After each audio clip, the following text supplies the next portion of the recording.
বর্তমান সময়ে আমাদের কাছে যে ফোনটি বেশি আসে সেটি হচ্ছে গিয়ে আমার একটি ছোট পুকুর রয়েছে। আপনার প্রথমে যে মাছটি চাষ করতে পারেন সেটি হচ্ছে শিং মাছ। আর শিং মাছ চাষ করতে গেলে কিন্তু আপনাকে ওই পুকুরে কোনো প্রকার রাসায়নিক সার বা জৈব সার আপনার প্রয়োগ করা যাবে না। আর শিং মাছের লাভবান হতে গেলে আপনাকে অবশ্যই 75 থেকে 80% ফিমেল মাছ আপনাকে অবশ্যই কালচার দিতে হবে। আসসালামু আলাইকুম, সকল মৎস্যচাষী ভাই বন্ধু জানাচ্ছি প্রাণঢালা শুভেচ্ছা। আশা করি আপনারা সকলে ভালো আছেন। প্রিয় দর্শক, আমরা যে পুকুর পাড়ে দাঁড়িয়ে রয়েছি আর সামনে যে আমাদের পুকুর পাড়টি রয়েছে এটি 10 শতক জায়গার উপর পুকুর পাড়টি। একটা সময় কিন্তু মাছ চাষ একটা নির্দিষ্ট গোষ্ঠীর ভিতরে আবদ্ধ ছিল, কিন্তু বর্তমান সময়ে এটা বিভিন্ন গোষ্ঠীর মাঝে ছড়িয়ে গেছে। এখানে শিক্ষিত সমাজও যোগ হচ্ছে, তার পাশাপাশি আমাদের মা ও বোনেরাও কিন্তু মাছ চাষের প্রতি আগ্রহ হচ্ছে। প্রিয় দর্শক, বর্তমান সময়ে আমাদের কাছে যে ফোনটি বেশি আসে সেটি হচ্ছে গিয়ে আমার একটি ছোট পুকুর রয়েছে 8%, 10%, 15%, 5%। হ্যাঁ, এইসব জায়গার মধ্যে আমরা কি মাছ চাষ করতে পারি। দেখেন, আপনি নর্মালি ভাবে কিন্তু এই 5 শতক 10 শতক জায়গার মধ্যে কিন্তু বাণিজ্যিক ভাবে সব কয়টি মাছ করতে পারবেন না। হ্যাঁ, তবে কিছু মাছ আপনি চাইলে করতে পারবেন বাণিজ্যিক ভাবে। তার মধ্যে উল্লেখযোগ্য যে মাছটি রয়েছে সেটি হচ্ছে আপনার শিং মাছ, ভিয়েতনামি কই, তাছাড়া হচ্ছে গিয়ে আপনার শোল মাছ, দেশি শোল বা ভিয়েতনামি শোল।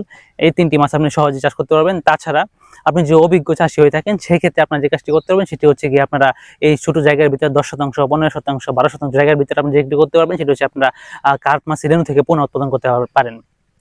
যদি আপনার এলাকায় পোনার চাহিদা ভালো থাকে সেক্ষেত্রে আপনারা কার্প মাছের রেণু সংগ্রহ করে সেক্ষেত্রে পোনা উৎপাদন করে আপনারা খামারি পর্যায়ে বিক্রি করতে পারেন।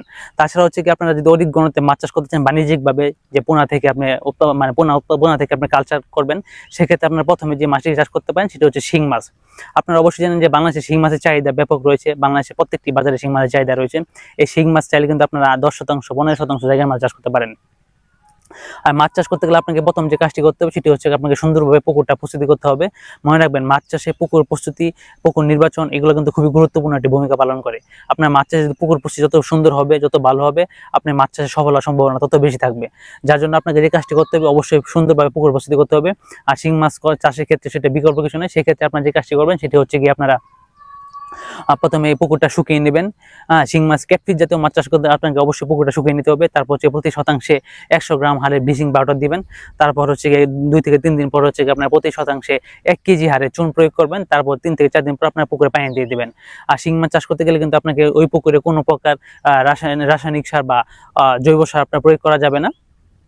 আর সেক্ষেত্রে আপনার এইভাবে শিং মাছের পুকুরটা প্রস্তুতি করবেন। তারপর আসে পোনা মজুদের যে ব্যাপারটি। দেখেন, শিং মাছ হচ্ছে এমন একটি মাছ, এই মাছ হচ্ছে গিয়ে আপনার প্রতি শতাংশে 1000 থেকে 10,000 পর্যন্ত আপনার পোনা মজুদ করতে পারবেন। এখন আপনি কতটুকু পোনা মজুদ করবেন সেটা আসলে নির্ভর করে আপনার অভিজ্ঞতা বা আপনার মাছ চাষের যে অভিজ্ঞতা রয়েছে সেটার উপর, বা আপনার যে মাছ চাষের যে আপনার যে খরচ ব্যবস্থাপনা রয়েছে সেটার উপর। সেক্ষেত্রে আপনি যে নতুন চাষি হয়ে থাকেন সেক্ষেত্রে আপনি 1000 থেকে 2000 বা 2500 পোনা মজুদ করতে পারেন প্রতি শতাংশে। আর যদি অভিজ্ঞতা থাকে সেক্ষেত্রে আপনি চাইলে 4000 থেকে 5000 পোনা মজুদ করতে পারেন। সেক্ষেত্রে পোনা মজুদের ক্ষেত্রে আপনার পোনা মজুদ করার পর যে কাজটি করতে হবে, শিং মাছের ক্ষেত্রে সেটিকে আপনাকে অবশ্যই ছোট সাইজের পোনাটা মজুদ করতে হবে।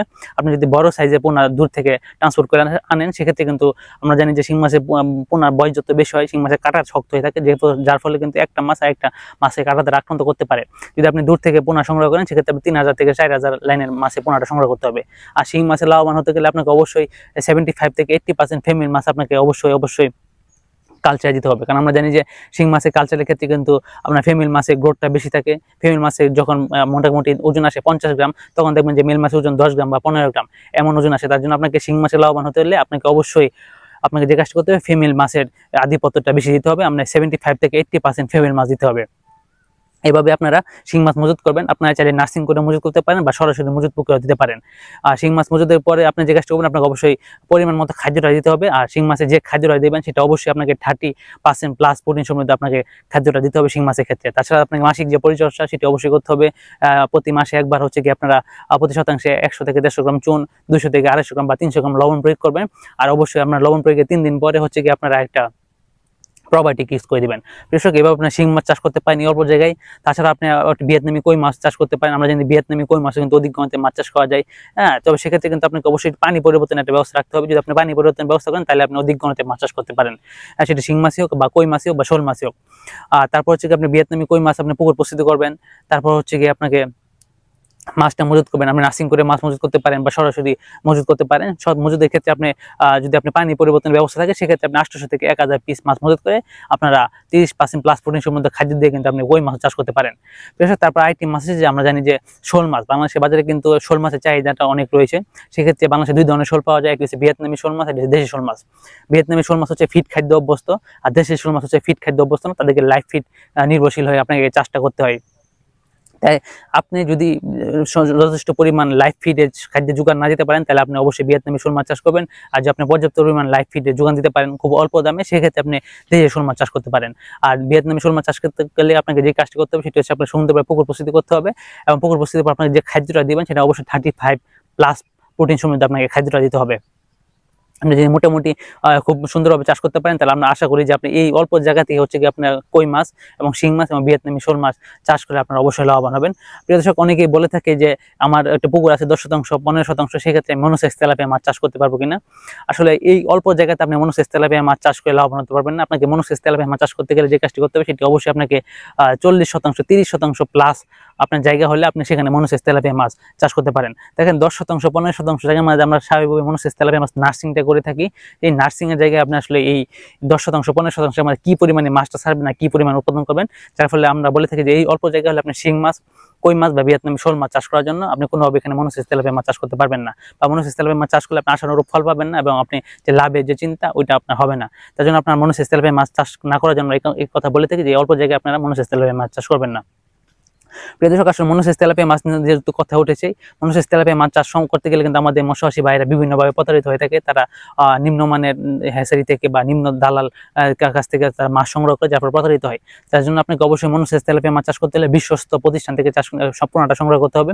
যদি মনোসেক্স তেলাপিয়া মাছের পোনা সংগ্রহ করতে আপনি ব্যর্থ হন গুণগত মানসম্পন্ন, তাহলে কিন্তু আপনি লাভবান হতে পারবেন না। আর সেই গুণগত মানসম্পন্ন মনোসেক্স তেলাপিয়া মাছের পোনা সংগ্রহের জন্য আমরা বাইবে হ্যাচারি নার্সারি পরিবার রয়েছে আপনাদের পাশে। আপনারা আমাদের কাছে 28 দিন 3টি ধাপে হরমোন ট্রিটমেন্ট সম্পন্ন করা, তারপর আমরা 3 থেকে 4 দিন বা 5 দিন আমরা নর্মাল খাবারে অভ্যস্ত করার পর আমরা সেগুলো আপনাদের হাতে তুলে দিই, যার ফলে আপনারা আমাদের হ্যাচারি উৎপাদিত বিবিএস মনোসেক্স তেলাপিয়া মাছ সংগ্রহ করে আপনারা খুব কম সময়ে লাভবান হতে পারেন। প্রিয় দর্শক, আজকে ভিডিওতে আর দীর্ঘায়িত করতে চাচ্ছি না। আমাদের পরবর্তী ভিডিও আসা পর্যন্ত সকলে ভালো থাকেন, সুস্থ থাকেন এই কামনা এখানে বিদায় নিচ্ছি। আসসালামু আলাইকুম।